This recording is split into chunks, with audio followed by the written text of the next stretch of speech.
received a text from my wife while sat next to her. Sometimes the English. She isn't me. Those three simple words on my screen, arranged just so, gave me the most profound sense of dread I have experienced to date. 9 letters, and one overwhelming sinking feeling in my gut. I turned to Sophie, as casually as I could muster. "Where's your phone, hun?" She swallowed, still looking at the TV. "I left it at Harriet's early. I was going to tell you tomorrow. Don't worry. Can't do anything about it now." Normally, she began glancing up and down between both screens. I never understood how she managed to split her focus between them, yet here she was, eyes fixed on a movie in a way I've never seen before, hardly even looking away to twirl noodles around her fork. "Fair enough," I murmured, trying to mask my unease. There was definitely something wrong with Sophie. Something felt off. Thinking back, she hadn't looked me in the eye since I came home with dinner. She had simply served up to the chow mein and sat in front of the TV to wait for me. Maybe she was frustrated at having left her phone at her friend's earlier. She's usually attached to that thing like it was an IV drip. Maybe she was feeling the withdrawal from her social media feed, but was too embarrassed to admit it. Maybe she too was hiding how she felt behind a mask of nonchalance. Maybe. I opened up the message again, checked the sender again to be sure Sophie's mobile okay. It's just a prank, I told myself, half convinced. Just a cruel prank. They both knew I have an anxiety disorder, and they're messing with me. Very funny, I wrote. Give Soph her phone back tomorrow. Okay? Lowering my phone, I tilted my head to Sophie and offered a goofy smile, like how we often do with each other in a quiet or awkward moments. She didn't turn away from the TV. I could make out the half reflection of one eye in the side of her glasses. Aside from occasionally chewing on a mouthful, she seemed vacant. My phone vibrated and my heart almost leapt onto my plate of noodles. Never before had I hidden anything from my wife, let alone was sharing a sofa with her. This was new and difficult territory for me. I hoped she wouldn't notice me checking the text, or at the very least wouldn't comment if she saw. Excuses were not my strong suit. My mouth dry, I tilted my phone towards me, lit the screen, and a sinking feeling came back for round 2. The girl you're with isn't me. Swallowing my fear like a pill without water, I thumbed out a reply. Okay, Harriet, it's late. Drop it. Face firmly in the mask, I tried to strike up a conversation. How was Harriet earlier? Fine. Fork raised, noodles in. Chew. I nodded like it was no big issue and tried to turn my attention to the movie, something Soph had chosen out about a bunch of teenagers stranded at sea. They had forgotten to lower the ladder before all jumping off their boat for a swim.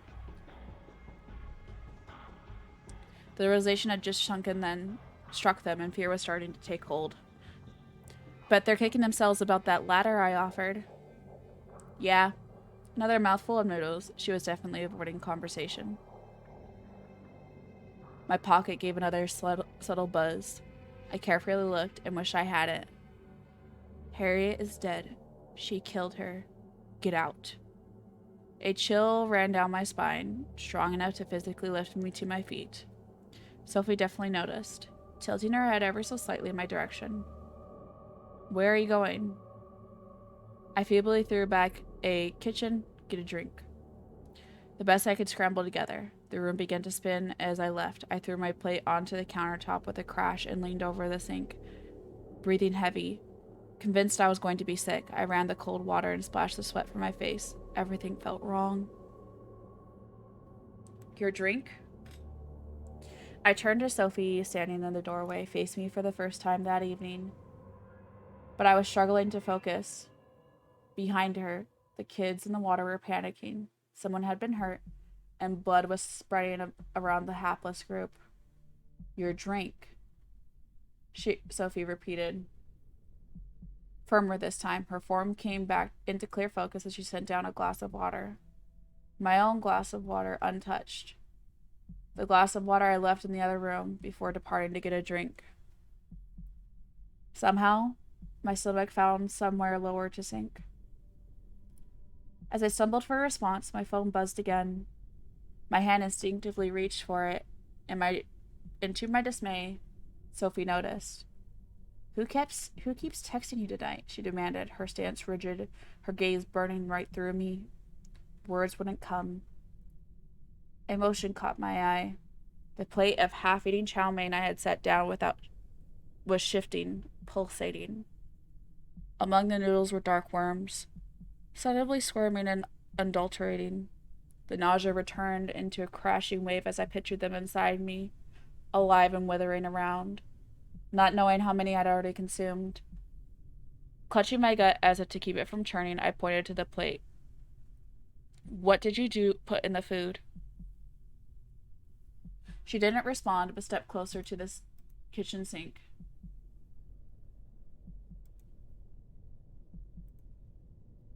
And set the glass down. The water within shimmered unnaturally in the stark light of the kitchen, as if laced with glitter. Her eyes shone through her glasses as she leaned over the counter. Have you had much to drink today? I think you're dehydrated. I ran. I swept the plate and the glass off the counter in her direction. I ran without looking back. My knees were weak with whatever she had slipped into my food, but I made it into the garage. Snatching my car keys on the way, I scrambled into the front seat, slamming the door behind me and hitting the locks just as Sophie, or not Sophie, tried the handle. I backed against the passenger door, gasping for every breath. My chest was taut. Everything was spinning. I knew I was losing consciousness. I had dropped the keys somewhere, and as much as I tried to reach for them, I only found bruises, failing my limp arm helplessly between the door and the gearbox. I felt something tickle from the corner of my mouth. She stooped to glare at me through the driver's side window. Her glasses reflected the garage lights overhead, setting her eyes ablaze. For a moment, I thought these were of those stranded kids in the movie. How they must be huddled together in the blood right about now, the sharks circling, waiting to strike. I thought of those sharks, and then darkness came. I awoke, my head a fog, to find the car locks and windows intact. A note sat on the window screen, facing inwards. Thank you, Dad. Written with an unfamiliar hand. Darling, I'm worried about you. Locked garage up, gone to Harriet's. Be back soon. Stay there. X. I checked my phone. 3 texts. 1:40. Tell me you're okay. 3:12. She's here. 6:34. Sorry about Harriet. Everything okay. Back soon. Stay there.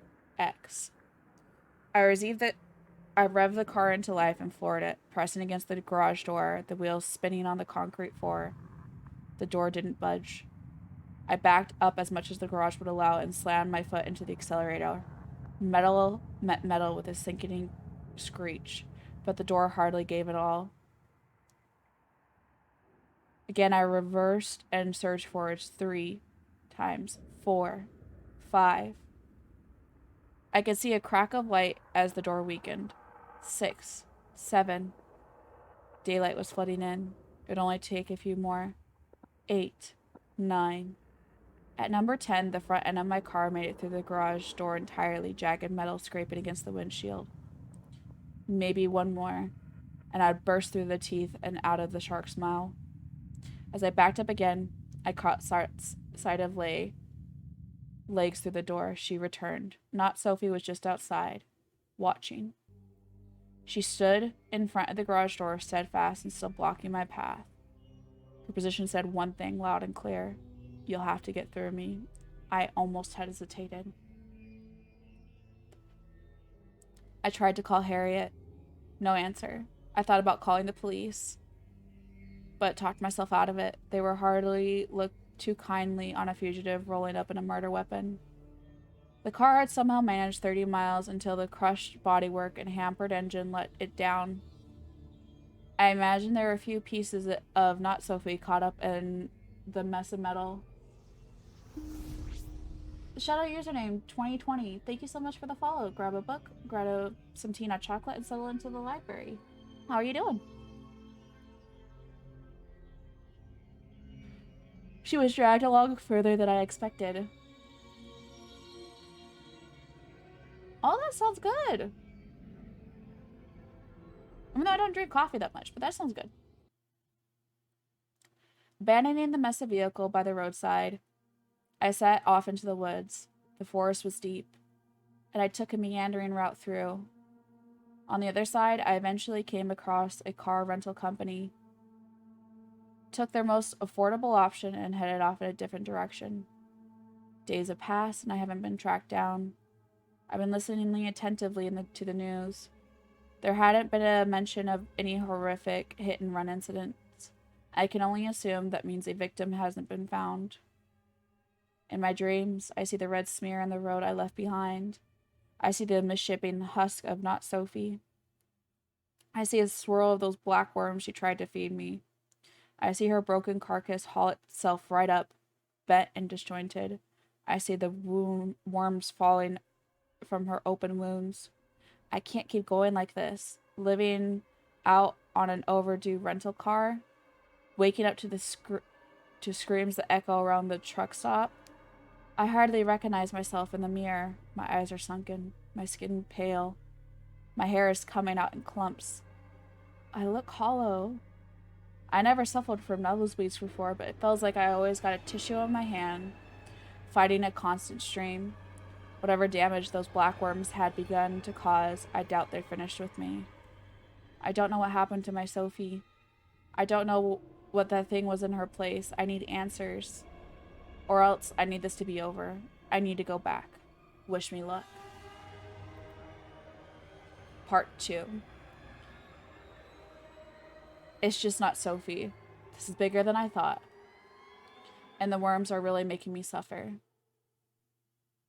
I have made some startling discoveries since my last post, and in spite of my best efforts, I can't rationalize what's happening. I'm going to assume you're all up to speed with the story so far, and continue where I left off. I can't thank you enough for your advice on my last post. While I appreciate the gesture, but I don't think things panned out quite the way I hoped. I was recommended a deworming medication called eventromycin.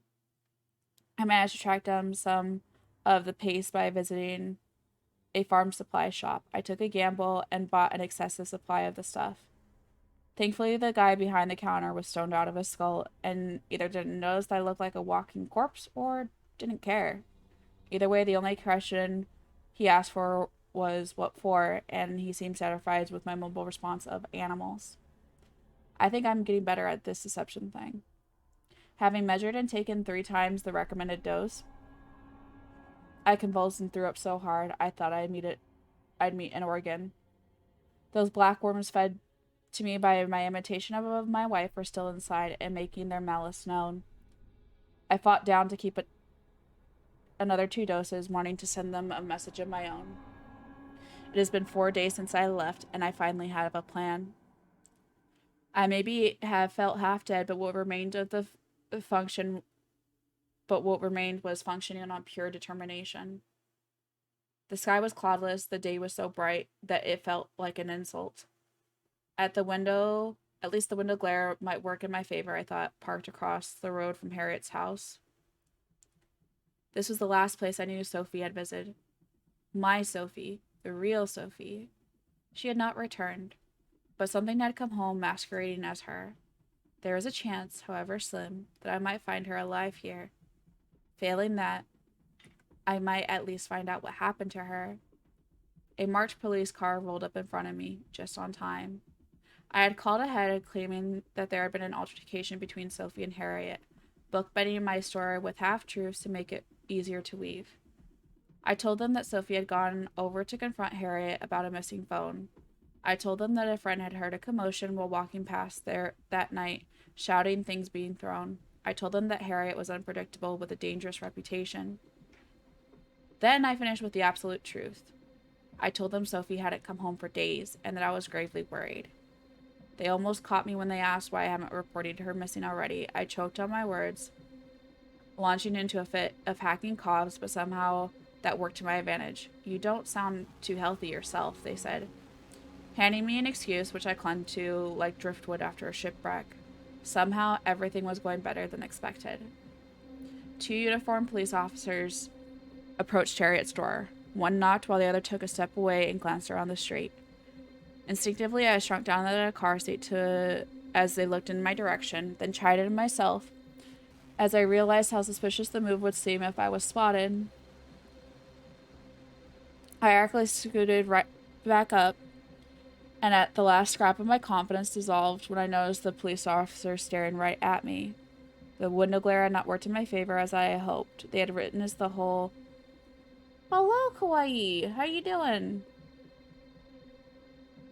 They had witnessed the whole of my pathetic pogo dance routine and leaned in to whisper something to their partner. Both were facing me now. One took out a notepad. I wanted to shrink back into the footwell, but told myself, look normal, be normal, and held my ground for a second until my nose erupted into another enormous nosebleed. I'm doing good. I swore loudly, grabbed a thick wad of tissues and holding my face down into it, waiting for the draining flow to stop. By the time it cleared, I raised my head. The officers had disappeared into the house.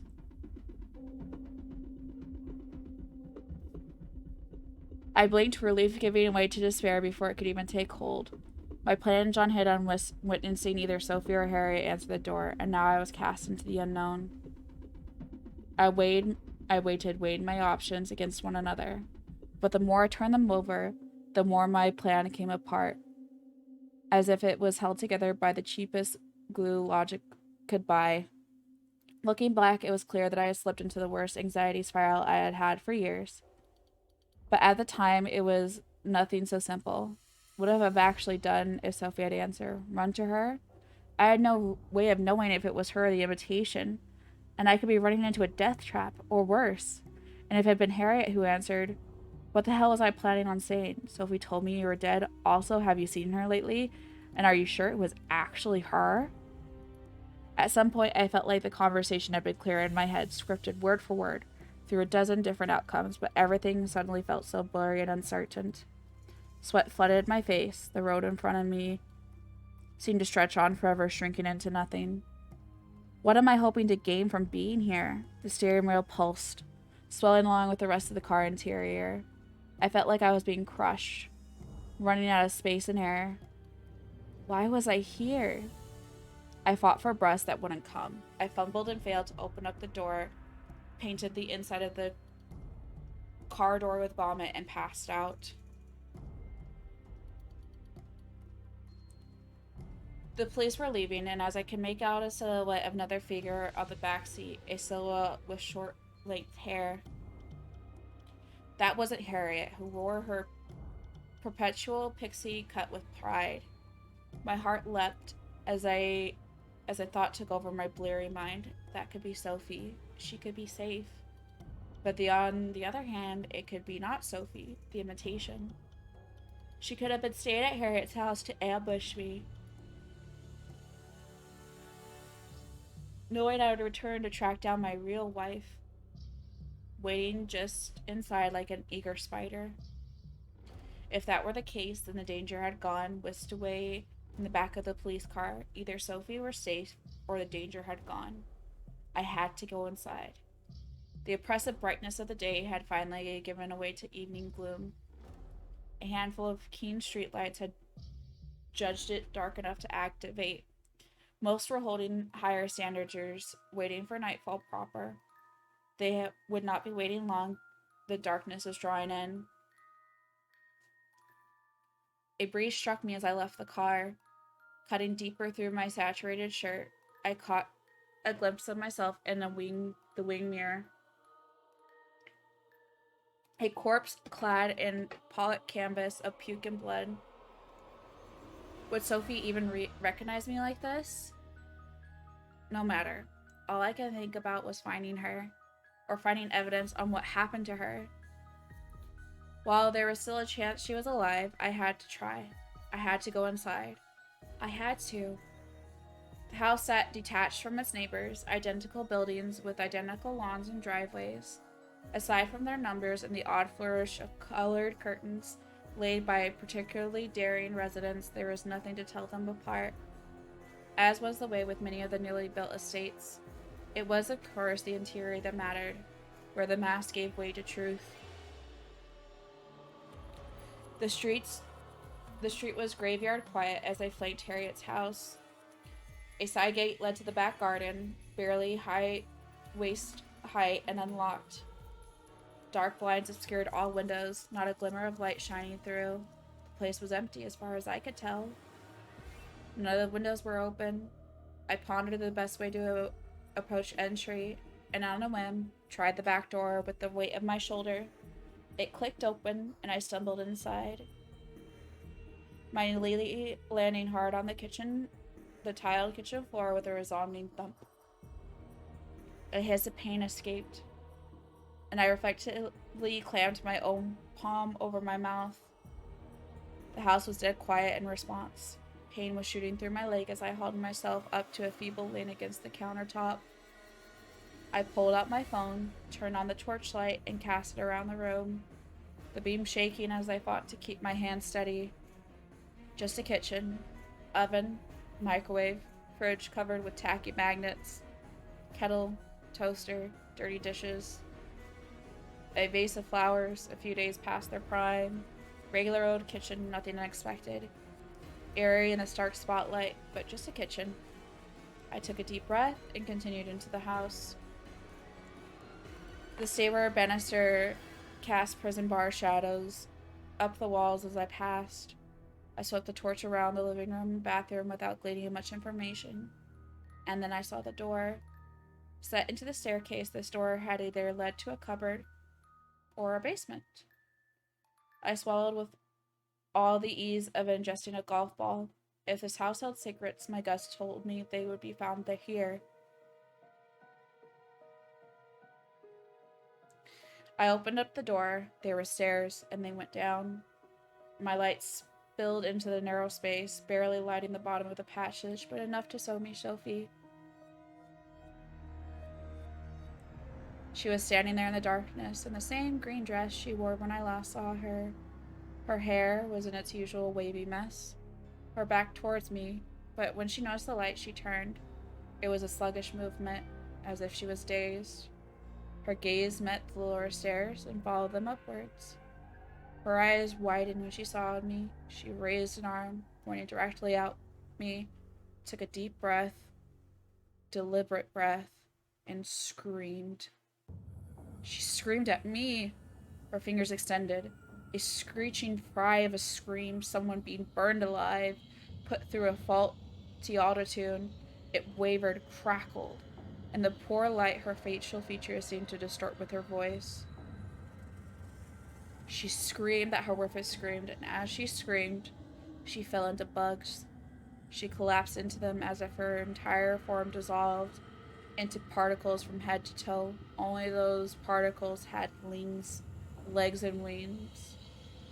Some fell to the floor, crawling and withering. Others took to the air. In a matter of seconds, she became a swarm, and the swarm stared up the stairs towards me. I was already running, my skin crawling and joints running down my skin. What I had witnessed defied explanation, but I wasn't about to hang around and ask questions. Moth wings brushed the back of my neck, and I knew that spiders wouldn't be far behind. I sped around the front of the house, heading for my rental car, but stopped dead.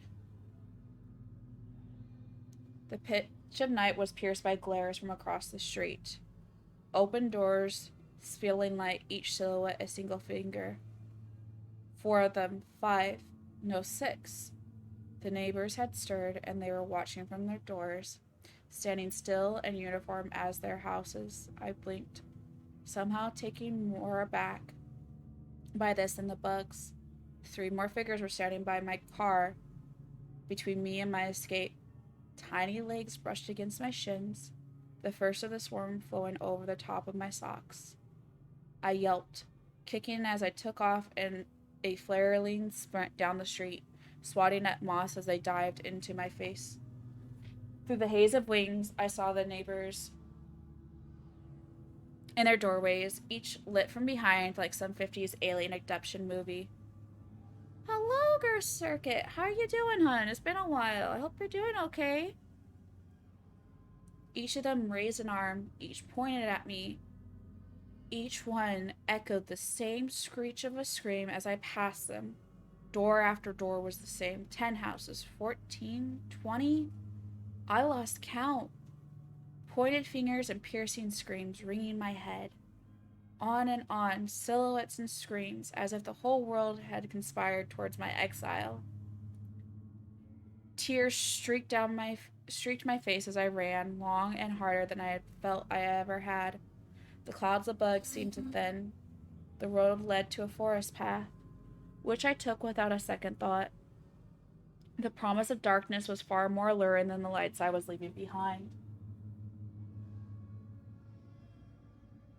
I knew I had been seen entering the forest, so I took a difficult and unpredictable path.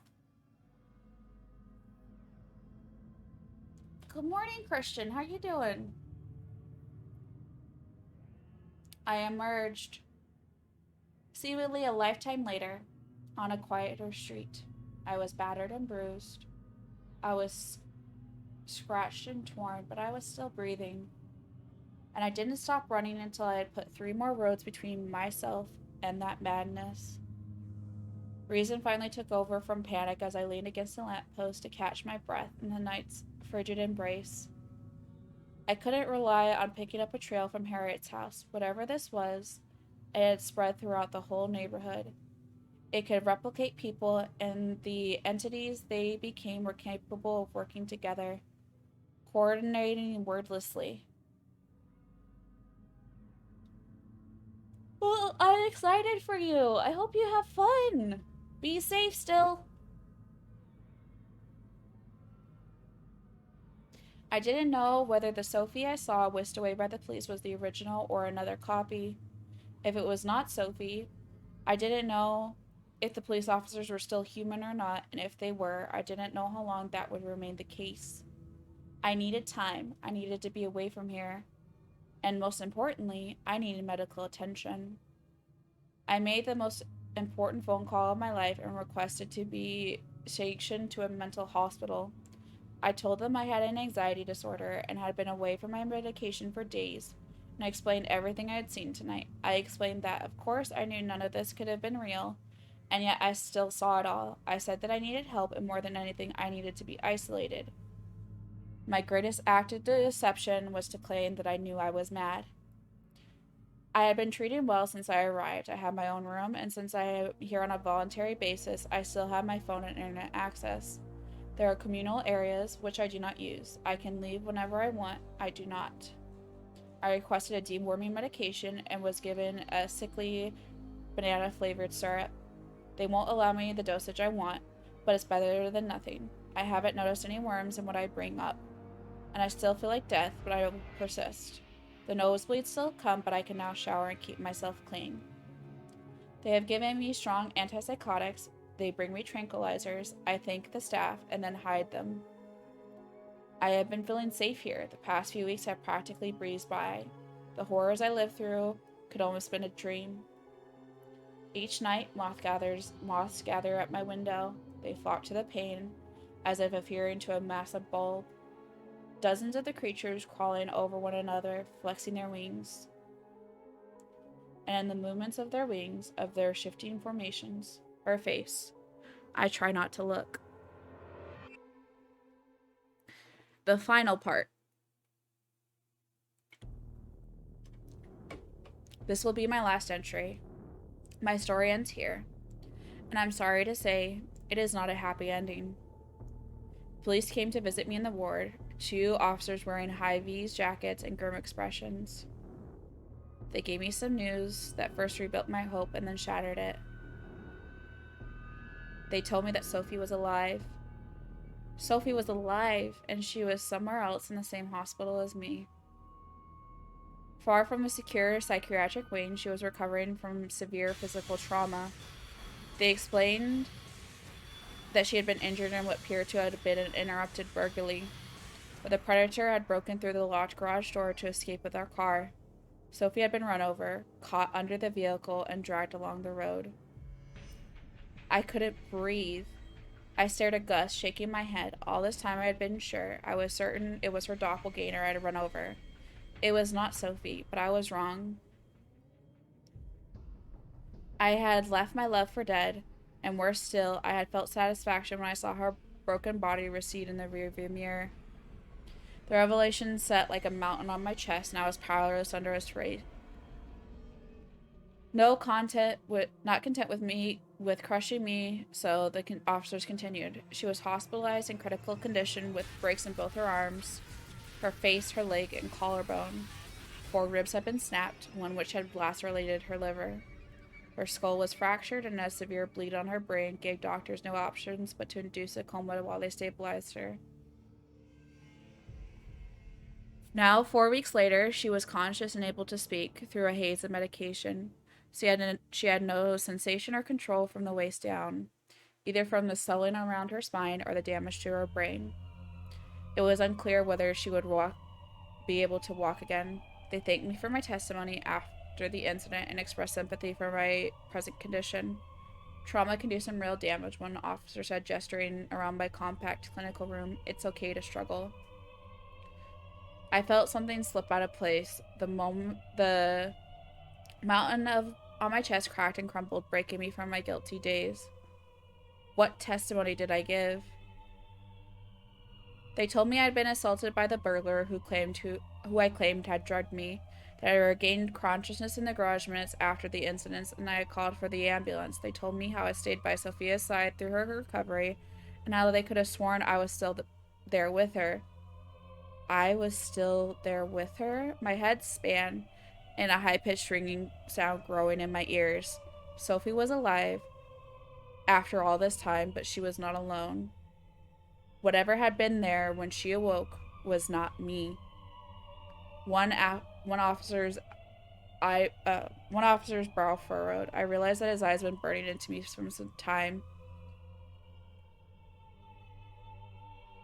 He expressed how strange it was that some of my interactions with the police from her bedside appeared to overlap with the time I had been resident in the psych ward. He said that they had already checked with the staff, who confirmed I had not left since my admit. But then he asked me outright how I managed to be in 2 places at once. Perhaps I should have been smarter, maybe insisted I will speak with a solicitor or played drunk. I didn't. I told him everything. The bugs, the worms, the imitation people. I admit to trespassing into Harriet's house. I admit to abandoning the overdue rental vehicle. I even admit to hospitalizing my wife. Police couldn't piece everything together from my account. My story was comprehensive and thorough, but it seemed my unbridled honesty was indistinguishable from madness. I didn't know if I had been seeking belief or sympathy, but what little they offered was either were pleasantry alone. No longer was I a voluntary admission. In the moment, I handed over my freedoms, and I made myself a suspect in Sophia's assault. The police spoke to the medical staff, who agreed to keep me securely from then onwards. I had my phone and other personal effects taken from me, and my door was kept locked from then on. The days passed like a kidney stone. I was interviewed no less than 5 times over the ensuing week by... Oh, this dude? Yeah. My story was doubted and dissected, probed and reiterated. My identity was checked, double-checked, and checked again. My sanity was called into question and ultimately dismissed. The only constant was the horde of bugs gathering out my window each night. Just as I had grown used to ignoring the moss and the uncanny impression on my life, the congregation grew. They were joined by dozens of other bugs, spiders, millipedes, and all manner of many-legged little monsters. I kept my windows shut in spite of the summer heat, preferring the sweltering heat to the threat of invasion. The orderlies and other medical staff, who had been so friendly since my arrival, now regarded me with hesitancy and due suspicion. My delusions were no longer able to be dismissed from fantasy and fiction. Word had spread that there was a carbon copy of me walking around elsewhere in the hospital. I overheard staff chattering nervously about the bugs by the windows. More than once, I heard another patient screaming hysterically about the worms in their food. For one porter, it had become too much. My door creaked open at the dead of night, the clinical light of the corridor cutting like a scalpel through the thick straps of sleep that held me. A plastic tray slid across the floor towards me, on which sat my phone and the rest of my personal property. I have turned off the cameras, the porter said, and deactivated the locks. The fear was plain on his face as he explained that he believed every word of my story. He looked like he hadn't slept in a year, the skin under his eyes dragged down by the weight of what he had witnessed. He spoke of seeing the hordes of bugs with his own eyes. He claimed that some of the staff were no longer themselves, that it was no longer safe on the ward. Find your wife, he urged me. At least get out of here. As if I needed encouragement. I was out of the secure psychiatric wing as quickly as my sleep-burdened limbs would allow, bursting through the swinging door and hauling myself up a flight of stairs on my way to the ward, holding my wife. These parts of the hospital were quiet at night, save for the squeak of my soles on the polished floors. Their shrill echoes went unanswered. 6 beds set at the ward. 5 were empty. The 6th had curtains partly drawn. I stepped closer to peer at the fabric. Though the bed was lit dimly by the screens of machines and monitoring devices, I recognized my Sophie immediately. She was sleeping soundly, her chest rising and falling with soft breaths. A tube descended from her nose, an IV drip slid to her arms, her head was bandaged, her blankets had cast, her glasses set on the bedside table next to a jug of water, reflecting the display of her steady pulse. And sitting beside her bed was me. He raised his head from his hands to look back at me, mirroring my disbelief as our gaze met. It was incredible. His unkempt hair was mine, his narrow eyes uncanny, his lips parted in my own expression of surprise. He wore my skin and wore it as well as I ever did. In my haste to get to Sophie, I had neglected to form a plan for this occasion, but it seemed my doppelganger was caught simply off guard. We stared at one another, at ourselves, open-mouthed, each waiting for the other to make the first move. I was paralyzed. Should I talk first? Should I go in swinging? Should I look for a weapon? For a peace offering? My chest fluttered. It felt as if my organs intended to be free of me. My legs ached to mutiny, to carry me from this confrontation. I was faced with a twin, and with the truth that I was no longer the master of myself. A breeze from an open window shot down the back of my neck, brought by the wind a whisper low and soft. Come to us. The moth held its wing wide, its substance shimmering in the low light, images flooding my mind, memories barely half my own. I saw Sophie that night, her imposter rather. I saw the worms she fed to me, the water she tried to make me drink, shiny and unnatural. Then I was in the car, locked in the garage, nauseous and barely awake. I was out of myself, watching as I drifted in and out of consciousness, my head rolling. The Sophie replacement had placed a note on the windscreen and left, but I was oblivious. I saw myself heave, felt the weight and force of my stomach purging its contents into the floor. I opened the door, collapsed out of it, and onto the floor of the garage.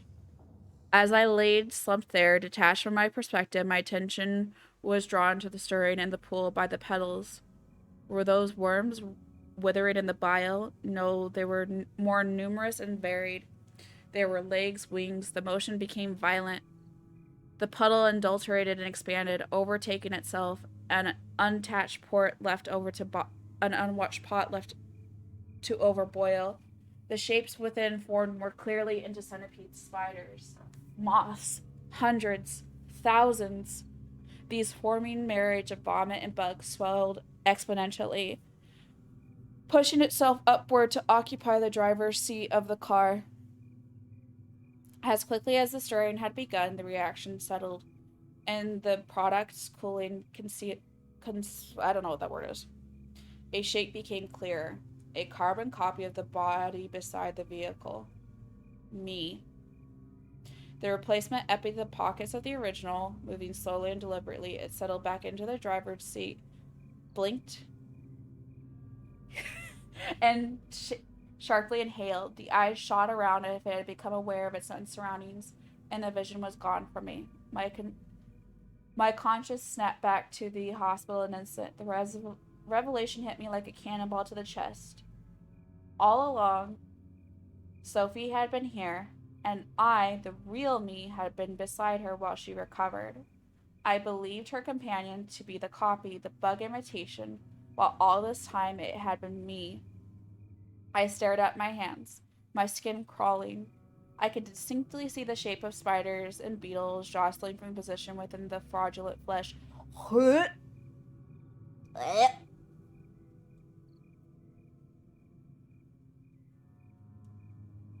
The giant moth sat on the rim of the water jug, its wings shining in the half light. Particles drifted like glitter from the fluttering, lacing the water.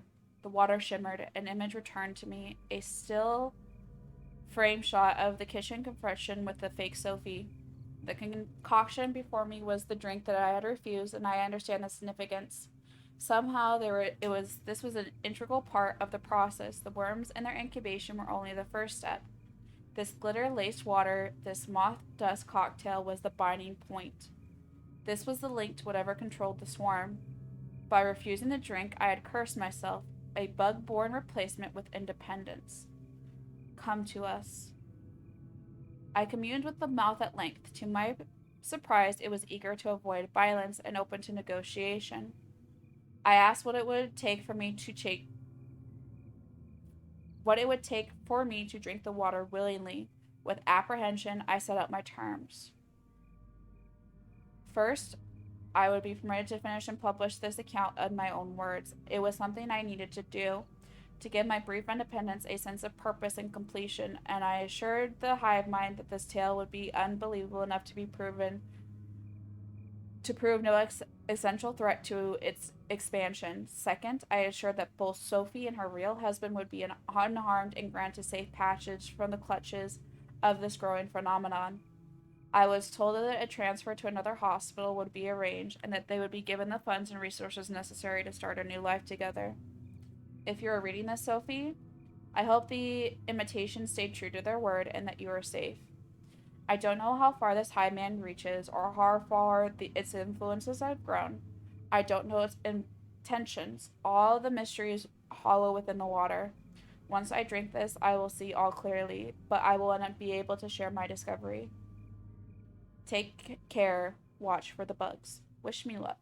Hello, my dear apprentices. Remember to like and subscribe, and also feel free to explore the library some more. I don't know what you'll find, but I'm sure it'll be fun.